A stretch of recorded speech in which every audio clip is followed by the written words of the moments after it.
আসসালামু আলাইকুম। গ্রাম বাংলা রান্নাঘরের পক্ষ থেকে সবাইকে স্বাগতম। চলে আসলাম আজকে দুপুরের খাবার মেনু শেয়ার করার জন্য আপনাদের সাথে। আর আমার কিছুদিন যাবৎ অনেকটা জ্বর ছিল।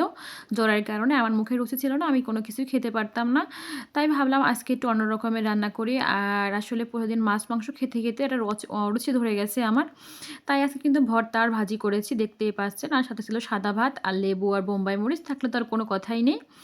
আর আপনাদের যখন জ্বর আসবে, রুচি এরকম থাকবে না মুখে, আপনারাও এরকম করে ট্রাই করবেন, খেতে পারবেন। আসলে খাবার খেতে না পারলেই তো শরীর দুর্বল হয়ে যাবে। তাহলে আমি আপনাদের বলে দিই কী, কী রান্না করেছিলাম আজকে। আজকে ছিল কিন্তু পুঁই শাকের ফল দিয়ে আলু ভাজি, গুঁড়া মাছের চচ্চড়ি, লাউ মানে চোকলা সহ ভাজি করেছিলাম, সবুজ, সবুজ রেখে। তারপরে আলু ভাজি আর ৫ টা ভর্তার ভিতর হলো কালো জিরা ভর্তা, লাউ পাতা ভর্তা, চিংড়ি মাছ ভর্তা, মরিচ ভর্তা আর ধনেপাতা ভর্তা। আর শীতের দিনে কিন্তু আসলে মানুষের শরীরে একটু ব্যথা থাকে, তাই অবশ্যই কালো জিরা ভর্তাটা খাবেন। অবশ্যই আপনাদেরও ভালো লাগবে। আর কালো জিরা ভর্তাটা আমার অনেক ফেভারেট। আর লাউ পাতার কথা তো বলবোই না। আর কম বেশি সবাই কিন্তু ভর্তা পছন্দ করেন। মাছ, মাংস থেকে কিন্তু ভর্তা দিয়ে অনেক সুন্দর করে মানে তৃপ্তি সহকারে ভাত খাওয়া যায়। তাহলে আপনারাও একবার হলেও ট্রাই করবেন। এভাবে আসলে আমি রেসিপিটা সম্পূর্ণ শেয়ার করতে পারলাম না। তার জন্য সরি। সবাই ভালো থাকবেন, সুস্থ থাকবেন। আল্লাহ হাফেজ। আসসালামু আলাইকুম।